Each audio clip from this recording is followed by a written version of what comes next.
name is ZeBirdBrain and today we are doing compositing. So in the past I've showed you many little compositing tricks such as doing like drop shadows and lighting and highlights and whatever, but today I'm going to show you how to make a reflection. Well, one of the ways to make reflections. So here I have a little pigeon thing that is reflecting in a block of ice. So what you're going to need is a character. In this case we have the bird. You're going to need a surface to reflect on, in this case the ice table. And that's basically it. After that, all the rest of the work will be done in compositing, so you don't need to draw like the distorted shadow on the ground. Okay, this is going to be done with, you've guessed it, a quad map. Alright, so let me destroy this setup so that we can build it up again together. I have a bird and a table, and what I want is to get the table... No, I don't want the table to reflect on the bird. I want the bird to reflect on the table. So I'm going to get my bird, and I'm going to start... Oh, and by the way, when you do compositing, always try to think into baby steps, okay? So don't figure the whole picture yet. Do it like piece by piece. Okay, so we need to get the bird to reflect on the ice. I don't need for it to be transparent yet or anything. Just reflect it on the ground. So to do that, I will need a copy. Will I copy paste my bird?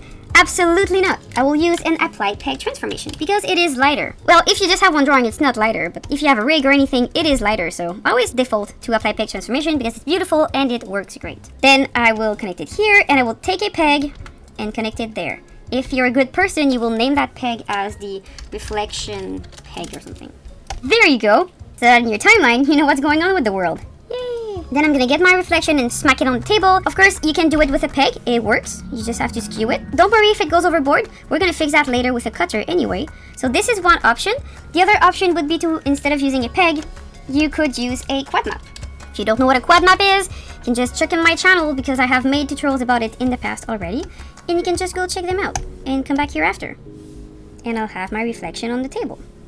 Perfect! And then for the reflection, we need to make sure it appears only on the table. You could use a color selector, you could draw a shape for the cutter. For now, I'm lazy, so I'm just gonna use a cutter with two T's. Cutter here, and cut that shadow by the table. So of course, I'm gonna make another little wire, because if I take this one, the table disappears, and that's not good. So you do this. You take another table, you put it here. Now it seems your shadow disappeared. Don't forget to invert your cutter. There you go. So now your shadow will only show up on the table. This is great. Now you need to do the treatment of that reflection. So to do the treatment, I'm gonna go get a gradient. And we're gonna do the same trait that we always do with the grayscale. So you take your gradient, you put a grayscale on it, you set it to matte output. And then using the control of the gradient. If you don't know how to use the control of the gradient, I will link a video in the description. You can just check it out. Basically, the white will become the opacity and the nothing will be nothing when I put that into a cutter. So I'm going to put another cutter on my shadow right here.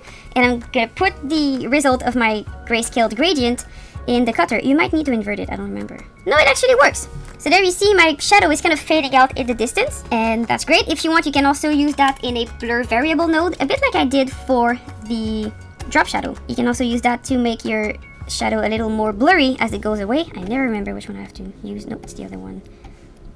There you go. So as it fades out, it's going to be more blurry. And the only thing we need left is a transparency node. So I'm going to go here, write transparency.